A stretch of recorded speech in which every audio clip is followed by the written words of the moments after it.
Happy today, happy every day. Today we're going to cover a cognitive bias. It's called Dunning-Kruger. However, it already had a name, a Greek name, anosognosia. This is where we're not aware of a self-deficiency or a self-disease or something wrong with ourself. There is a physiological way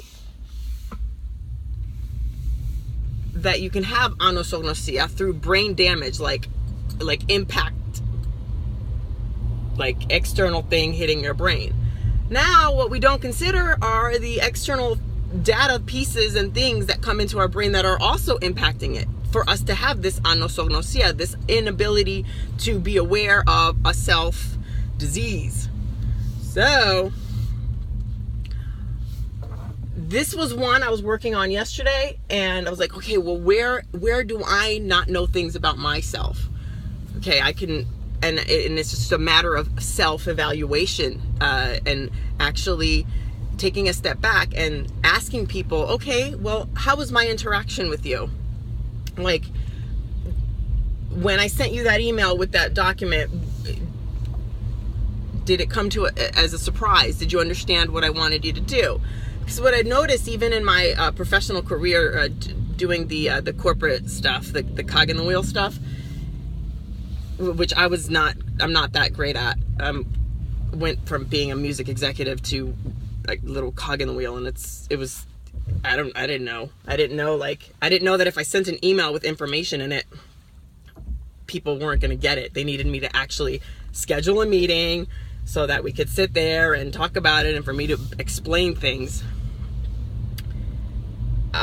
like kind of hand-holding baby steps. That's also another cognitive bias called the curse of knowledge, where I was doing this, and that's why I don't want to do it anymore, and that's why I'm doing these videos. Just because I know something doesn't mean you know it, so maybe it's nice for me to take the time to explain and walk people through the process of, okay, here is a solution that I'm offering, and here is how I came to this solution. Another place I've been recognizing this is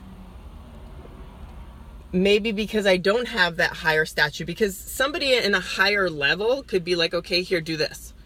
And then that's what people are going to do. Whereas because I went into a corporate setting where I'm not the VP or the executive, it's like, okay, well, you have to explain everything. And so, all right, fine, I'll do it. So I guess we just covered where I had where my anosognosia, where I knew my disease was, I was giving people information and things, knowledge, just thinking that they would read or comprehend, and they didn't. And that made me kind of disabled in my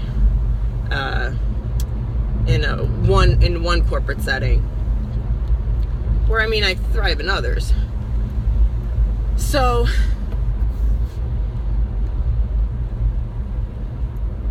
we covered anosognosia and curse of knowledge, and it's also a deformation professional, some other. It's also labeled. There's 3 like names for this one bias. It's the same one, or very similar. Curse of knowledge and deformation. So it's where you look at things from the perspective of your profession, and then are surprised when other people don't get what you're saying. Yesterday, I had a meeting with a college student, and she was talking about the oceans, and she was talking about the oceans with her friends, and she was surprised why her friends didn't know why one ocean is cold and one is warm.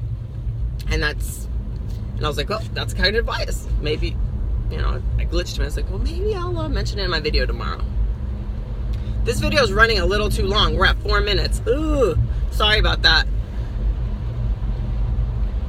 I recorded my channel intro today too. Let me know what you guys think. Gosh, it's raining here, and I did remember to wear my boots. Yesterday, I wore flip-flops in the rain. My feet were freezing. I was freezing all day. Ugh. got my boots on today.